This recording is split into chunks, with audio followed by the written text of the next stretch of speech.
Terça-feira, 7 de julho, mais um tema do dia. Eu sou o Vítor Monteiro e comigo tenho Humberto Ferreira, jornalista do 00, para falar sobre a eliminação de Portugal frente à Espanha na passada segunda-feira. Os lusos foram derrotados por 1-0 e estão oficialmente fora do Mundial nos oitavos de final. Humberto, bom dia antes de mais. Bom dia, Vítor. Começo por perguntar como é que avalias esta curta participação de Portugal neste Mundial?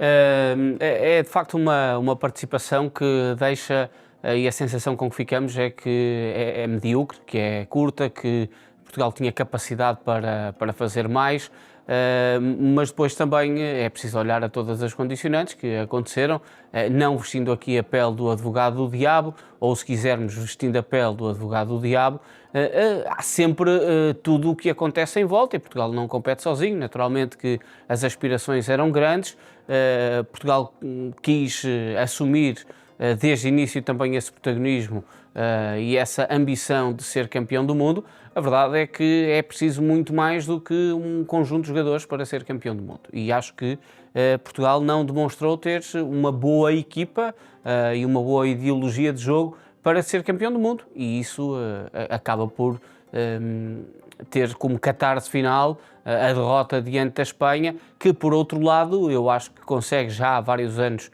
consecutivos ter uma dinâmica de jogadores que lhe permitem manter uma estrutura e uma estratégia de jogo que faz com que a Espanha mantenha sempre este estilo já há vários anos, iniciado se calhar em Vicente Del Bosque, portanto estamos a falar de algo que acontece consecutivamente há mais de 15 anos, ou até podemos ir um bocado mais lá atrás, a jogar neste estilo de jogo.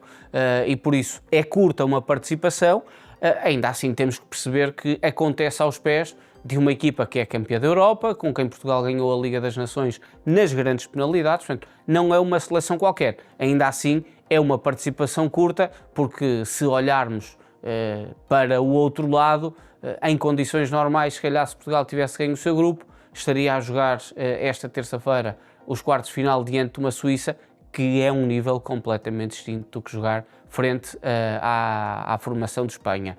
Mas os condicionalismos da participação de Portugal fizeram com que tivesse ficado no lado mau da árvore e, portanto, teve que levar também com essas dificuldades a Croácia, também a Espanha, e ao contrário do que os jogadores foram dizendo, que o sentimento era que o grupo estava a crescer conforme estava a crescer a competição, a verdade é que nós, de fora, fomos sempre sentindo que esse grupo não estava a crescer, ou a forma de jogar não era, pelo menos, empolgante, que classificaria as pessoas de uma motivação ou de uma ideia de que vai acontecer e Portugal vai seguir em frente. Eu acho que esta eliminação não surpreende pela forma como acaba por acontecer a partida diante da Espanha.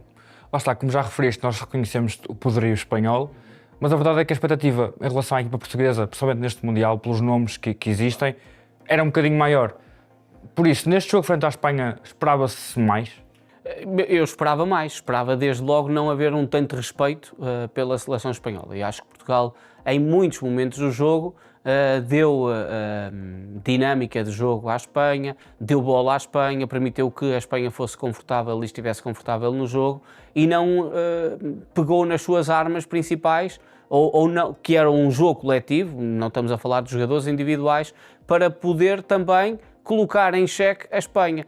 Se olharmos no cômputo geral, podemos ver boas oportunidades para cada lado. Se olharmos de uma forma isolada, conseguimos facilmente perceber que a Espanha foi sempre muito mais perigosa do que Portugal junto da área de Diogo Costa, ao contrário de Portugal na área de Unai Simão. Portanto, aí é logo sintomático de percebermos, não é um abdicar de jogar, mas é um desconforto que os jogadores não estão habituados. Pedirmos a Vitinha, João Neves e Bruno Fernandes para estarem constantemente a correr atrás da bola não é o mesmo que pedirmos a Vitinha, a Bruno Fernandes e a João Neves para porem a bola a correr. Mas era a expectativa, se calhar? Eu acho, não diria que é demasiada expectativa, diria que se calhar os jogadores em certos momentos estiveram muito presos à ideia de Roberto Martínez, que poderia passar por um jogo mais pausado, mais calmo, mais equilibrado. Ouvimos jogadores a falarem disso também até no pós-jogo do dia de ontem, e se calhar Portugal tinha gente para desconcertar o jogo espanhol também. E levando a Espanha para o conforto defensivo, Portugal nunca teve a capacidade de colocar a Espanha desorganizada. E quando o fez, foi muito perigoso. Estou-me a recordar do lance perigoso de João Félix, em que o Unai Simão depois já uma bicicleta um bocadinho tosca de Cristiano Ronaldo, e o Unai Simão acaba também por defender, mas todos os lances de perigo de Portugal surgiram de alguma forma no fugir ao livro desenhado e ao livro arquitetado por Roberto Martínez. E isso acaba por prejudicar a ideia disruptiva que os jogadores portugueses sempre tiveram e evidenciaram isso ao longo da temporada.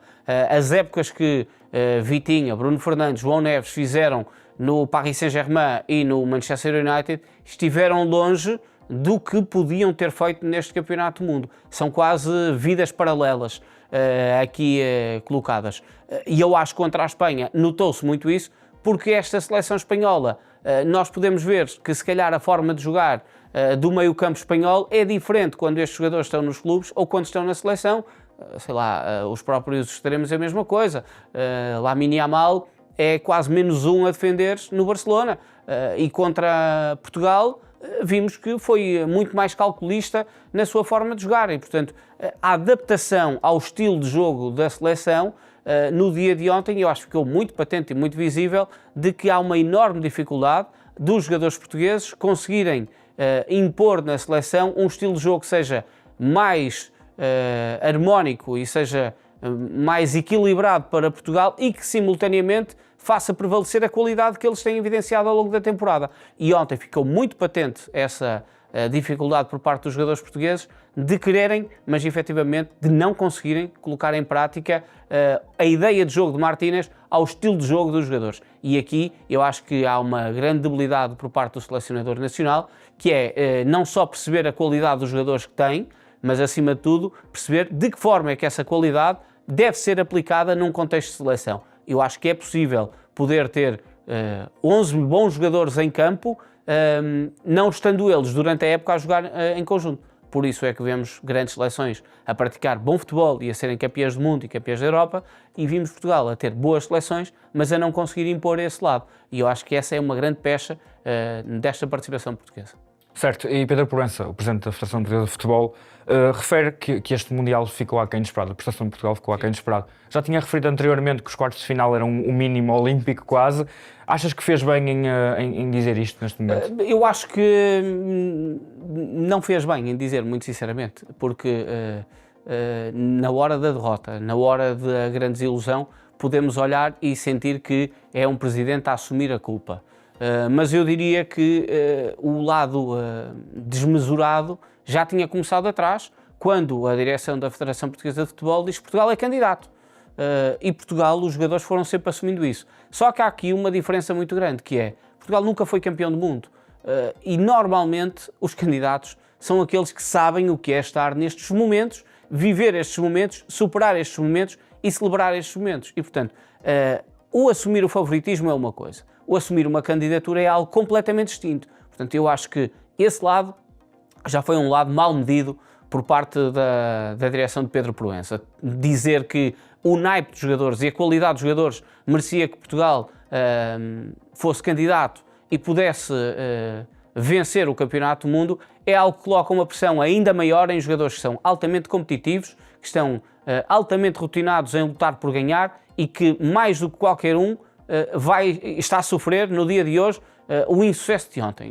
Não tenho dúvidas nenhuma. Não batia certo com o discurso de Roberto Martínez, muitas vezes, porque ele falava em sonho, claro. Ele falava em candidatura, eram coisas muito diferentes. E eu acho que há aqui uma divergência muito grande entre as duas pessoas. Basta pensarmos que Roberto Martínez não foi escolhido por Pedro Proença e se não tivesse ganho a Liga das Nações não tínhamos dúvidas que Roberto Martínez não teria sido o selecionador português neste Campeonato do Mundo. Isso parece-me claro e óbvio. Portanto, Roberto Martínez sai porque termina o seu contrato, mas já teria saído se não tivesse ganho a Liga das Nações e foi isso que o fez manter-se como treinador de Portugal. Posto isto, eu acho que Pedro Proença não esteve bem.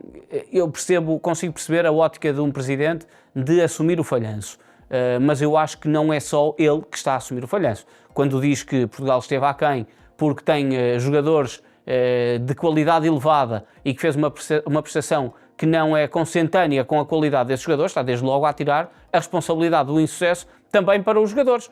E eu acho que isso não fica bem publicamente, na hora do insucesso, a tirar essa culpa. E, portanto, Pedro Proença devia ter sido algo muito lacónico. Portugal não atingiu os objetivos, foi uma participação que não foi boa, iremos trabalhar para que na próxima pudesse ser melhor. Teria sido algo, se calhar, mais político, mas é esse o papel também do Presidente da Federação. E eu acho que nesse capítulo foi muito mais, se quisermos, passivo-agressivo na forma como emitiu aquelas declarações por escrita, pelo menos é a interpretação que eu faço, porque a comunicação social portuguesa também não falou o Presidente da Federação Portuguesa de Futebol, e isso é algo que, se ele queria dar esta declaração, emitir esta declaração, poderia ter feito também publicamente, para que depois os jornalistas pudessem fazer as suas perguntas e perceber qual é que era efetivamente o ponto de vista. Escrevendo, cada um também faz a sua interpretação e por isso eu estou a dizer que não fez bem nesta altura exprimir daquela forma, colocando até o ónus na responsabilidade dos jogadores, quando, como eu te disse, eu acho que não há mais ninguém que esteja nesta altura a carpir mágoas por este insucesso do que os próprios jogadores. Como disseste, Roberto Martínez está de saída, finaliza contrato. Quem deve neste momento suceder ao treinador espanhol? Aqui o quem deve e o quem vai é uma coisa sempre muito dúbia. Parece-me que Jorge Jesus é o nome que está mais bem posicionado para assumir esta função, mas não me seria de espantar que por estes dias outros nomes aparecessem. Sei lá, Abel Ferreira, que está num ciclo que às vezes pode ser também define o Palmeiras e nunca se sabe. Sérgio Conceição é um treinador sem clube. Eu não daria como tão óbvio a escolha de Jorge Jesus.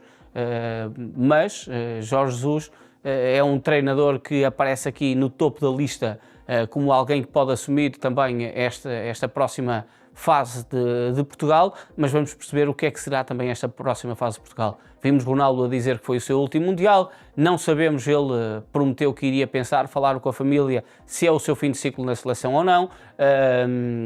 É algo que é muito difícil nós também tentarmos aqui especular e dizer se vai ser ou se não vai ser o fim de ciclo de Cristiano Ronaldo ou não. Não me surpreendia que pudesse ser também o fim de ciclo até de alguns outros jogadores, porque com um novo treinador coisas novas podem surgir, mas eu diria que o ressacar sobre esta desilusão vai fazer com que em setembro possamos ter, se calhar, cabeças limpas e alguns jogadores que hoje em dia podem estar a pensar não quero ir mais, porque não foram opção, não jogaram, sentiram que se calhar o tempo pode ter sido perdido durante este período, hoje em dia podem estar a pensar nisso, mas um tempo de luto pode fazer com que tudo seja diferente para um próximo ciclo que vem aí à frente. A grande dúvida e a grande pergunta sem resposta é se Ronaldo continua ou não. Nós vamos continuar sem essa resposta, até ele poder dizer alguma coisa e sabermos se vai haver Ronaldo ainda no próximo Europeu ou na próxima Liga das Nações. Com o novo selecionador é certo, eu não diria que esteja como óbvio e fechado Jorge Jesus, parece-me que é um nome altamente bem posicionado, mas há outros, uma coisa parece-me clara, o próximo selecionador de Portugal vai ser português. Certo, Humberto, veremos o que sucede. Obrigado a todos por assistirem. Para finalizar, acabo a recomendar o mais recente episódio do Ataque Rápido, lançado ainda durante a passada segunda-feira, que logicamente disseca este jogo entre Portugal e Espanha, tal como a campanha lusa no Mundial 2026.